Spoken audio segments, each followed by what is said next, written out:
Hey friends, if you wish to open Windows security on your Windows computer, then please watch this video. I will guide you through the procedure. Now I'll stick to two procedures. The first one is through the Windows search menu. Search for Windows security in the Windows search bar and click on Windows security to open Windows security. Obviously, you can go to the virus and threat protection tab and perform a quick scan. And the second one is to use command prompt. So the command is start space Windows Defender colon. Start space Windows Defender colon. Okay. Now, if the search menu is not working, if Windows search is not working, which is a very common problem, then press the Windows key and the R key together to open the run window.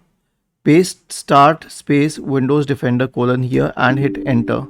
Sorry, type CMD and hit enter. This will open the command prompt window. Paste this command here and hit enter, and this will open Windows security. Was this helpful?